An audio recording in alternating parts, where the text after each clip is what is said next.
¿Y si el rostro más puro de la televisión escondiera un silencio insoportable? Durante casi medio siglo, el mundo creyó que la pequeña casa en la pradera era un refugio de inocencia, una ventana hacia la bondad humana en tiempos más simples. Pero detrás de cada sonrisa de Mae Caroline Ingalls, había una mujer que callaba por miedo, por vergüenza y por sobrevivir en un sistema que adoraba a los hombres poderosos. Hoy, a sus 83 años, Karen Grassle rompe ese hechizo de silencio y arroja luz sobre una verdad que sacude los cimientos de la nostalgia televisiva. La actriz que encarnó la ternura y la fuerza moral de una nación revela, finalmente, lo que realmente ocurrió detrás de las cámaras con Michael Landon, el hombre que fue su mentor, su jefe, y su sombra más oscura. Esta no es solo la historia de un rodaje. Es una confesión tardía sobre el precio de la dignidad, la fragilidad del éxito y la fuerza de una mujer que se atrevió a decir, basta. Quédate hasta el final porque lo que vas a escuchar cambiará para siempre la forma en que recuerdas la pequeña casa en la pradera. En la década de 1970, la televisión estadounidense vivía su edad dorada. Las familias se reunían frente al televisor buscando historias que reconciliaran fe, moral y esperanza en medio de un país convulso.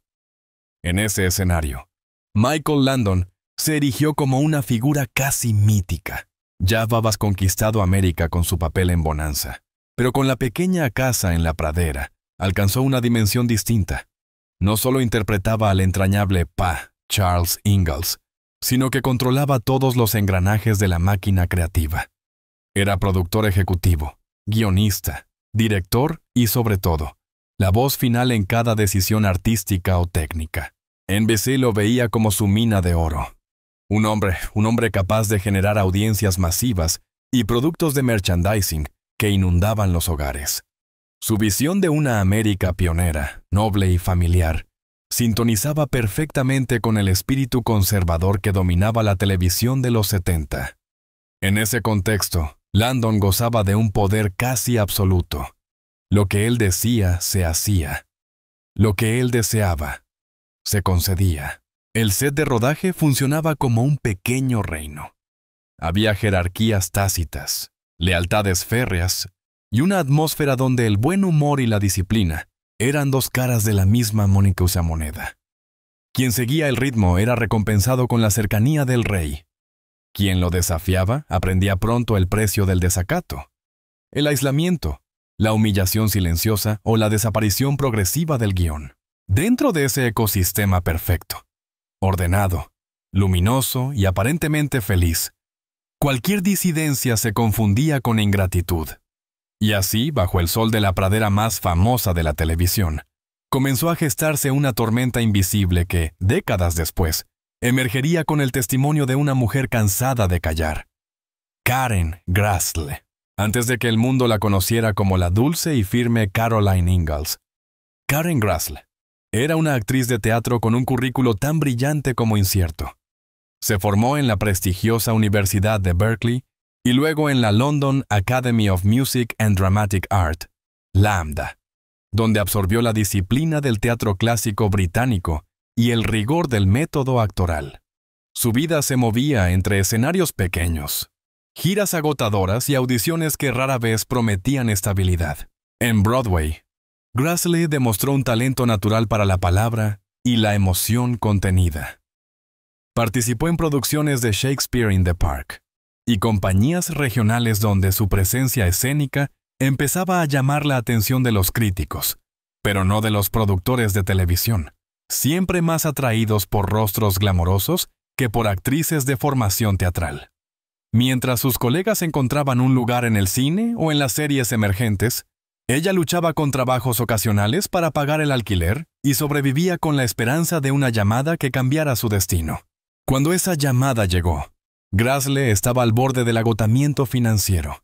Había invertido años en perfeccionar su arte, pero el mundo no parecía tener espacio para una mujer de su perfil.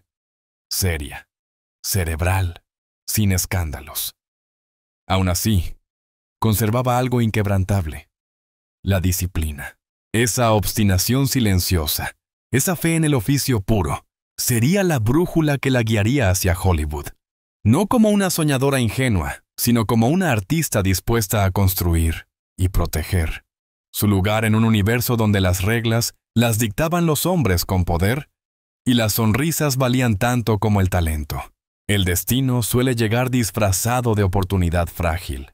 En 1973, cuando Karen Grassl recibió la invitación para audicionar para una nueva serie de época producida por NBC, su cuenta bancaria apenas sobrevivía. Con lo poco que tenía, compró un sencillo vestido de lana, una inversión desesperada en su propia suerte. Aquella mañana, en el estudio de casting, se enfrentó a un hombre de energía magnética. Michael Landon. La lectura fue breve, intensa, precisa. Karen dio vida a Caroline con una mezcla de ternura y fuerza interior que capturó la esencia del personaje sin artificio. Al terminar, Landon se levantó, sonrió y pronunció la frase que cambiaría su vida. Send her to wardrobe.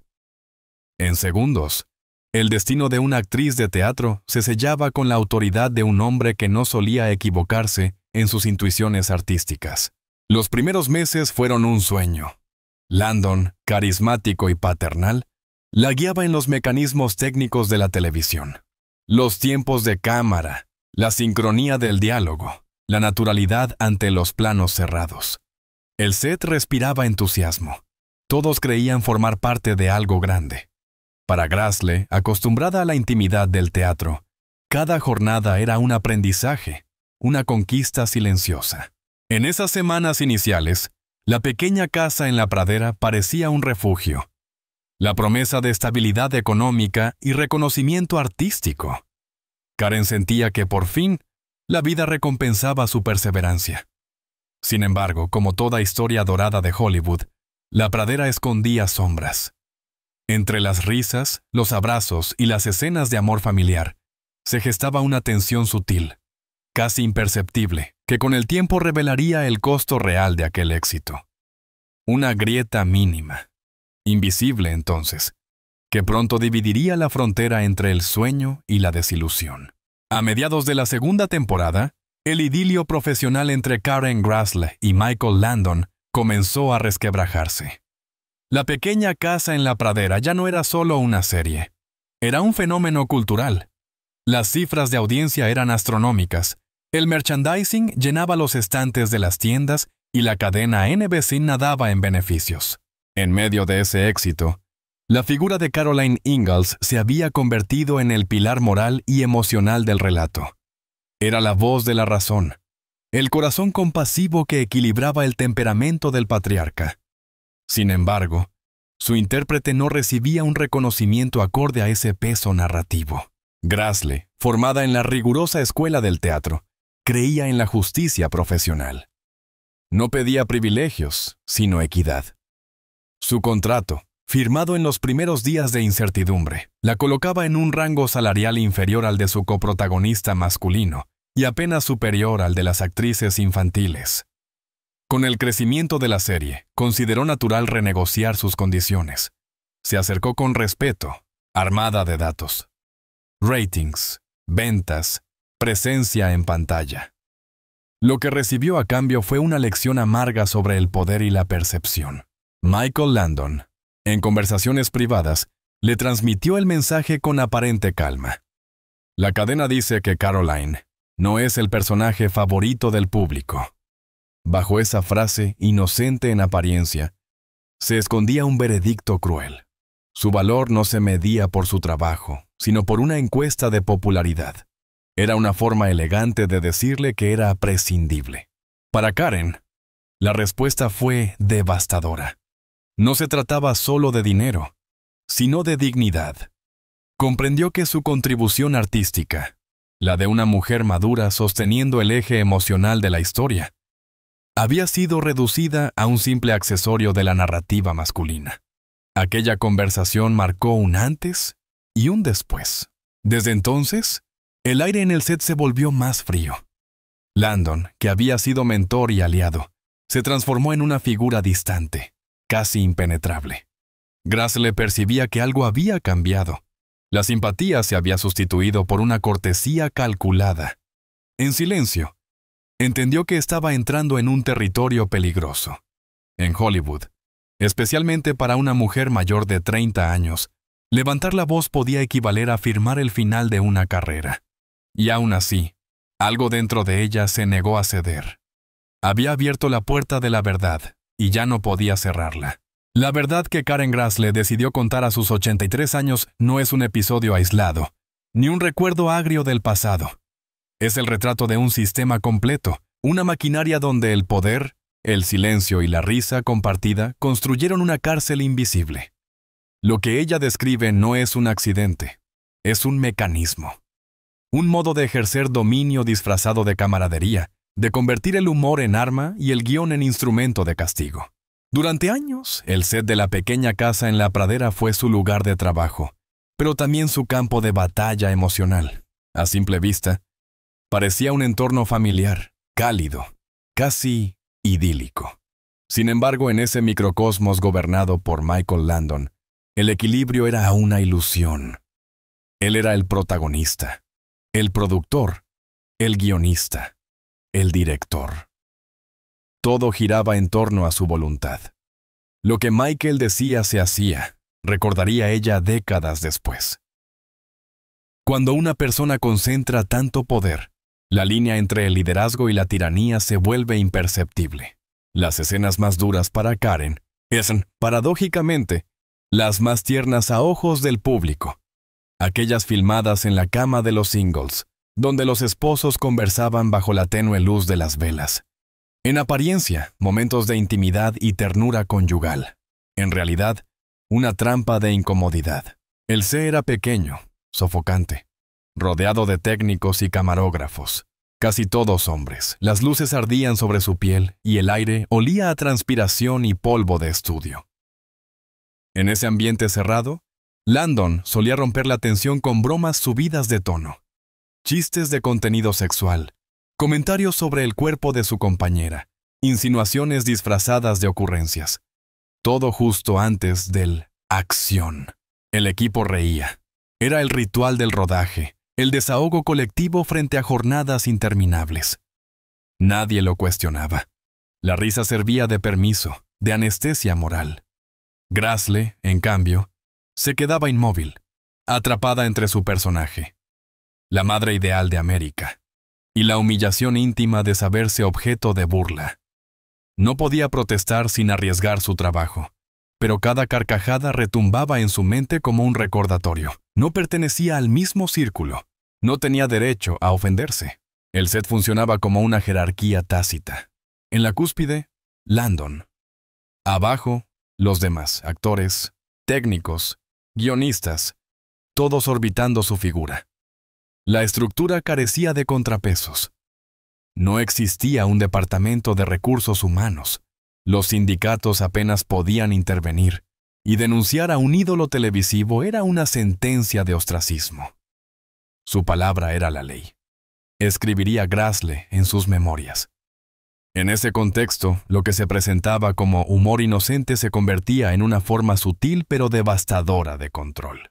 El guión, en manos de Landon, era otra herramienta de disciplina. Después de su intento de renegociar el salario, Grassle notó un patrón inquietante. Sus líneas se reducían, sus escenas clave desaparecían o eran reasignadas al personaje masculino. Caroline, que antes representaba el centro moral de la familia, empezó a diluirse en los episodios. La actriz comprendió el mensaje sin necesidad de palabras. No hacía falta gritar ni imponer castigos visibles. Bastaba con escribir la más pequeña. Así se castigaba a quien se atrevía a desafiar la autoridad.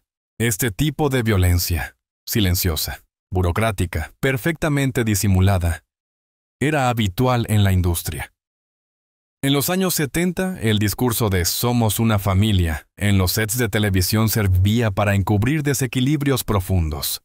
Grassle fue testigo directo de cómo la lealtad se medía por la capacidad de callar, de reírse a tiempo, de no incomodar. Y lo más doloroso era que la serie, con su mensaje de fe, familia y perseverancia, predicaba exactamente lo contrario de lo que se vivía tras las cámaras.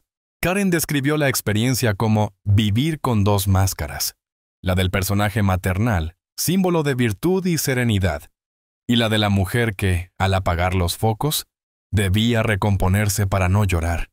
Cada escena íntima se convertía en una prueba de resistencia emocional. Actuar bajo humillación es una forma de desdoblamiento. El cuerpo obedece, la mente se separa. Esa desconexión la protegía, pero también le cobraba un precio.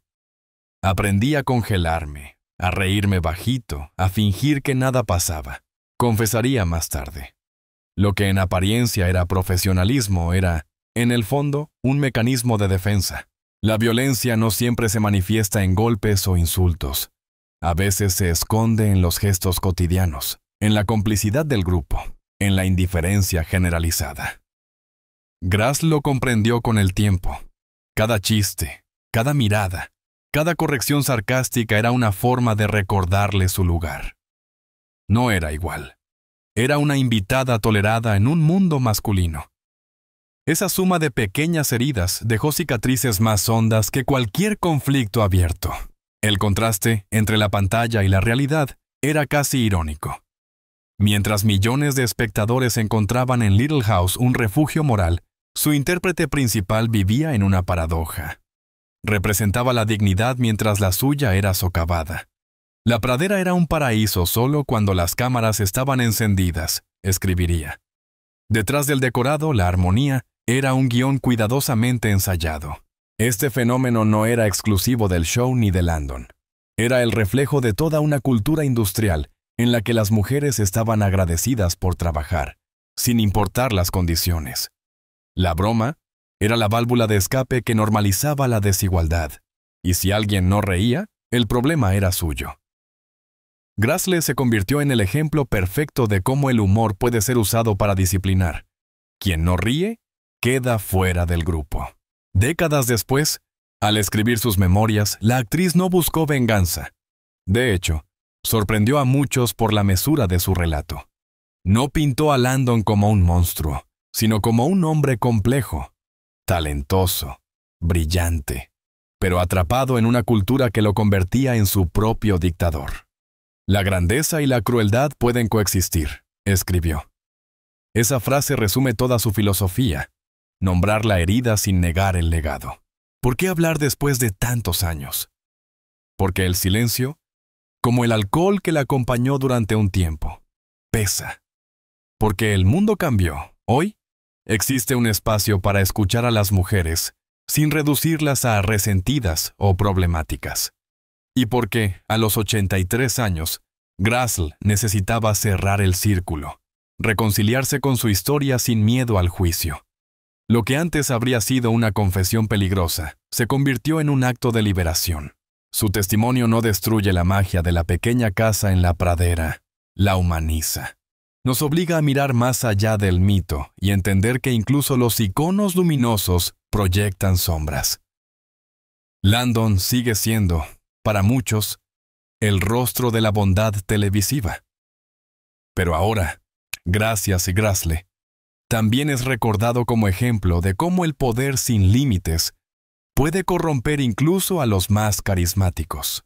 En la escena final de esta verdad tardía, no hay venganza, sino silencio. Un silencio distinto al que la sofocó en los 70.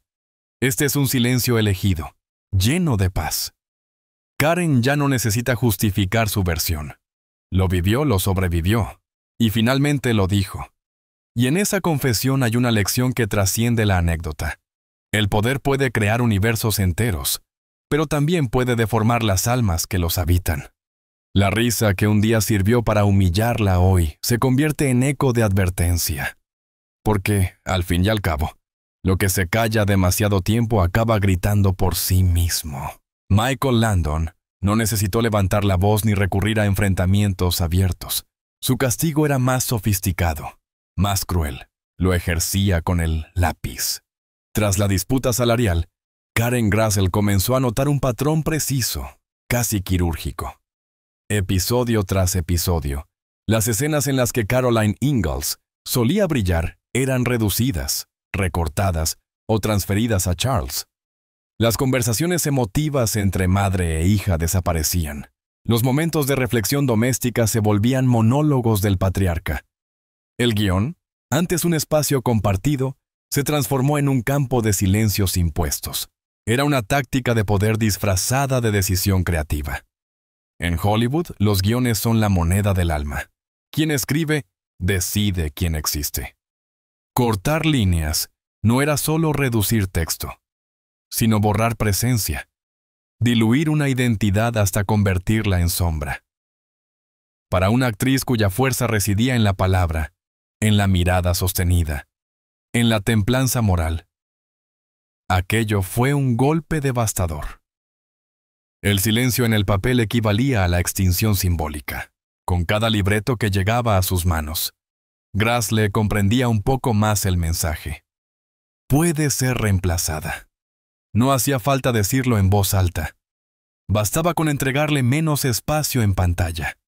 Y así, lentamente, el personaje que había encarnado la fibra ética de la serie se desvanecía ante los ojos del público. Esa mutilación narrativa dejó cicatrices invisibles. Para Karen, actuar se convirtió en un ejercicio de resistencia silenciosa. Interpretar con la misma verdad a un personaje que el propio guión se empeñaba en desdibujar.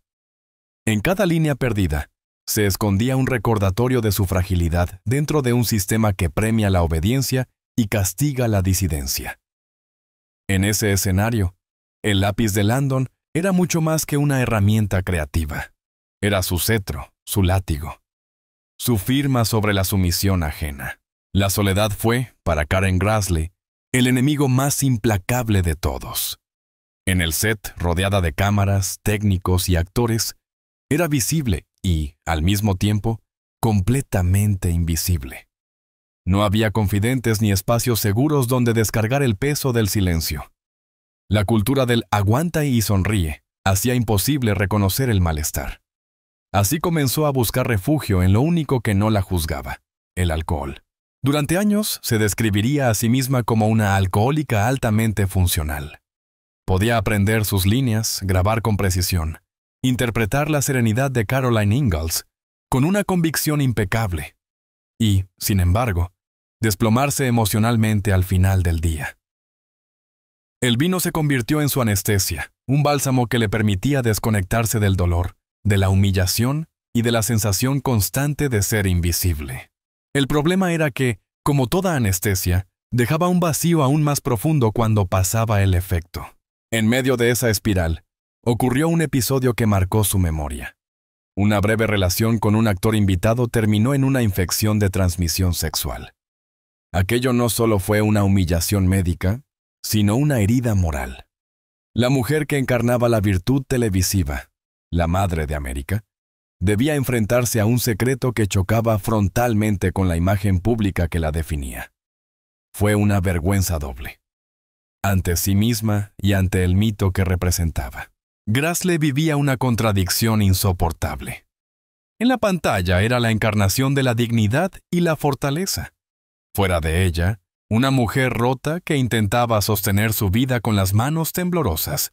Cada entrevista, cada sonrisa ante la prensa era una actuación más, un acto de supervivencia. Cuanto más perfecta parecía Ma Ingalls, más se desmoronaba su intérprete. En esa dualidad cruel, ser símbolo de virtud mientras se lucha contra el autodesprecio, residía la verdadera tragedia de Karen Grassley. No era la fama lo que la destruía, sino la distancia abismal entre lo que mostraba y lo que sentía. Y, como muchos en Hollywood, aprendió demasiado tarde que el alcohol no apaga el dolor. Solo lo enseña a hablar con voz más baja. El año 1977 fue el punto de inflexión. Después de años de evasión, la verdad se impuso con la crudeza de un espejo sin filtros. El primer golpe llegó en algo tan cotidiano como un almuerzo en el set. Karen Grassley, que rara vez bebía durante las grabaciones, se permitió una copa de vino para relajarse. Pero cuando volvió al rodaje, descubrió que no podía pensar en otra cosa que en la botella que había dejado atrás. Su mente giraba en un solo eje. «Ve a buscar ese vino». En ese instante comprendió que el deseo había sustituido al control. El segundo golpe fue público, dolorosamente visible. Invitada a hablar en un foro feminista, llegó nerviosa y bebió de más antes de subir al escenario. Sus palabras se volvieron confusas, erráticas, y el auditorio, lleno de mujeres que admiraba, la observaba con incomodidad. Al terminar, una participante se le acercó y, sin rodeos, le dijo: «Tienes un problema con el alcohol». Aquella frase fue como una bofetada. Grassle no respondió, pero algo dentro de ella se quebró. Esa misma noche, entre lágrimas, pronunció el juramento que salvaría su vida. Se acabó. Buscó ayuda, ingresó en un programa de recuperación y comenzó a reconstruirse desde el suelo. No fue un milagro súbito, sino un trabajo feroz de disciplina y autoconciencia. Por primera vez en años, decidió ser la dueña de su historia, sobria y lúcida. Karen Grassle volvió a nacer. Su cuerpo se fortaleció. Su mente recuperó la agudeza perdida y su energía volvió a fluir con la precisión del teatro. En 1978 ya estaba completamente enfocada en su recuperación. Asistía a reuniones, meditaba, escribía y aprendía a manejar la soledad sin anestesia. El trabajo se convirtió en su ancla.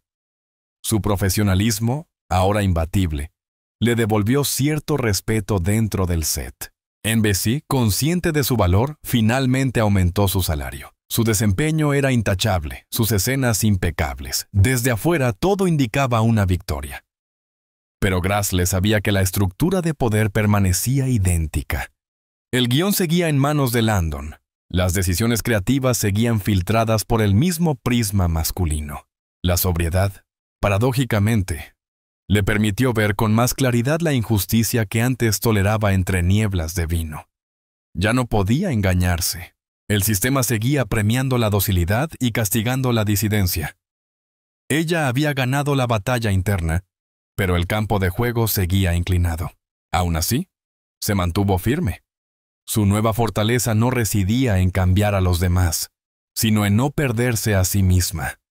Y mientras la serie continuaba conquistando corazones, Karen Grassle, en silencio, conquistaba algo mucho más difícil: la libertad de mirarse al espejo sin vergüenza. Después de casi una década siendo Ma Ingalls, Karen Grassle llegó al último día de rodaje de La pequeña casa en la pradera con el corazón dividido. Durante años, aquella serie había sido su cárcel y su refugio al mismo tiempo. Representaba la estabilidad, la fama, la rutina que daba sentido a su vida. Pero también la fuente de su humillación, su silencio fortido y su lucha constante por mantener la dignidad. Cuando las cámaras se apagaron por última vez en 1983, sintió una mezcla contradictoria: alivio y vértigo. Alivio porque finalmente podía soltar el peso del personaje y escapar del control de Landon. Vértigo porque el futuro era una incógnita.